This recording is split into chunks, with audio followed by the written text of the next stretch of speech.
ಜೈಲಿಗೆ ಕಳಿಸುವಂತ ಸಮೀಪ ಬರ್ತಾ ಇದೆ.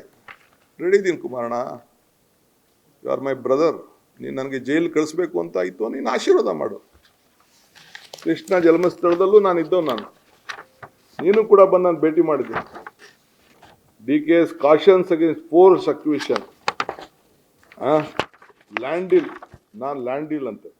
You will be in jail for his misdeeds. I welcome you. You have good advocates. ನಿಮ್ಮದು ನಿಮ್ಮ ದೊಡ್ಡ ಕಮ್ಮನ, ಇನ್ನೊಬ್ಬ ದೊಡ್ಡಣ್ಣ ಎಲ್ಲ ನನಗೆ ಆಗ್ತಾ ಇದೆ, ನನಗೆಲ್ಲ ಪಾಪ ಗೊತ್ತಿದೆ.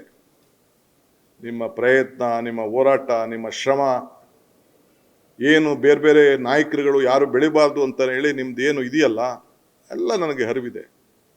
ಆದರೆ ನಿಮ್ಮ ಹಿರಿತನಕ್ಕೆ ನಾನು ನಿಮ್ಮ ನಮಸ್ಕಾರ ಹೇಳಬೇಕಾದ್ದು ನನ್ನ ಧರ್ಮ.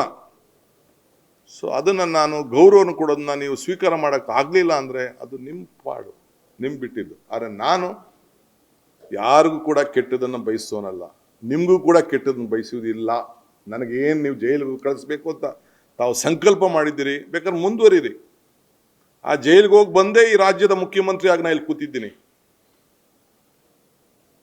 ಜೈಲಲ್ಲಿದ್ದಾಗ ಜನ ಯಾವ ರೀತಿ ಈಚೆ ಬಂದರು, ಯಾವ ರೀತಿ ನನ್ನ ಪರವಾಗಿ ನಿಂತ್ಕೊಂಡ್ರು, ಏನೇನಾಯಿತು ಅಂತ ಕೂಡ ನಾನು ಕಣ್ಣಲ್ಲಿ ಆ ದೃಶ್ಯಗಳನ್ನು ನಾನು ನೋಡಿದ್ದೇನೆ. ಆ ಜೈಲಿಗೆ ಕಳಿಸಿದಂಥ ಕೇಸು ಕೇವಲ ಎರಡು ವರ್ಷದಲ್ಲೇ ಪಾಪ ಸುಪ್ರೀಂ ಕೋರ್ಟ್ ಅವರ ಪಾದಗಳಿಗೆ ನನ್ನ ಸಾಷ್ಟಾಂಗ ನಮಸ್ಕಾರಗಳು. ವಜಾ ಮಾಡಿದ್ದಾರೆ, ಡಿಸ್ಮಿಸ್ ಮಾಡಿದ್ದಾರೆ.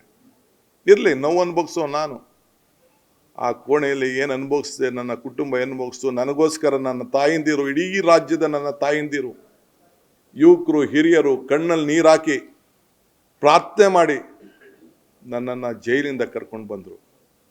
ಇವತ್ತು ಈ ಸ್ಥಾನದಲ್ಲಿ ಕುಣಿಸಿದವರು ಅದೇ ನನ್ನ ಮತದಾರರು, ಅದೇ ಈ ರಾಜ್ಯದ ಜನತೆ. ಚುನಾವಣೆ ಮುಂಚಿತವಾಗಿ 136 ಸೀಟ್ ಅಂತ ಹೇಳಿ ನಾನು ನನ್ನ ಆತ್ಮವಿಶ್ವಾಸದಿಂದ, ನನ್ನ ಇಂದಿನ ಶಕ್ತಿ ಹಿಂದೆ ಕೊಟ್ಟಂಥ ಪ್ರೇರಣೆಯಿಂದ ಇವತ್ತು ಜನರಿಗೆ ನಾನು ಕೇಳ್ಕೊಂಡೆ. ನಿಜ, ರಾಮನಗರಕ್ಕೆ ಹೋದೆ, ಬಿಡದಿಗೆ ಹೋದೆ, ಚನ್ನಪಟ್ಟಣಕ್ಕೆ ಹೋದೆ, ಕನಕಪುರಕ್ಕೆ ಹೋದೆ, ಎಲ್ಲ ಕಡೆ ಹೋದೆ. ನನಗೆ ಪೆನ್ನು ಪೇಪರ್ ಕೊಡಿ ಅಂತ ಹೇಳಿದೆ. ಈ ಪೆನ್ನು ಪೇಪರು ಈ ರಾಜ್ಯದ ಜನತೆಗೆ ಸೀಮಿತವಾಗಿರ್ತದೆ, ರಾಜ್ಯದ ಜನತೆಗೆ ಬದುಕಿಗೆ ಸೀಮಿತವಾಗಿರ್ತದೆ. ಯಾರಿಗೂ ಕೂಡ ತೊಂದರೆ ಕೊಡುವಂಥ ಪ್ರಶ್ನೆ ಈ ಪೆನ್ನು ಪೇಪರಿಂದ ಬರುವುದಿಲ್ಲ. ನನ್ನ ಜೀವ ಇರೋವರೆಗೂ ಕೂಡ ದೇವರು ನನಗೇನು ಕೊಟ್ಟಿದ್ದಾನೋ ನನಗೆ ಸಾಕು. ನನ್ನ ಕುಟುಂಬಕ್ಕೆ ಏನು ನಮ್ಮ ಇದ್ದಾರೋ ಮಾಡ್ಕೊಳ್ಳೋ ಶಕ್ತಿ ನನ್ನ ಕುಟುಂಬದವರಿದೆ. ಈ ದೇಹ ಈ ರಾಜ್ಯದ ಜನತೆಗಾಗಿ ಮುಡುಪಾಗಿಡ್ತೇನೆ. ಒಂದು ಉತ್ತಮವಾದಂಥ ಆಡಳಿತವನ್ನು ಕೊಡಬೇಕು. ಈ ರಾಜ್ಯದಲ್ಲಿ ಒಂದು ಸಾಕ್ಷಿ ಗುಡ್ಡೆಯನ್ನು ಬಿಡಬೇಕು.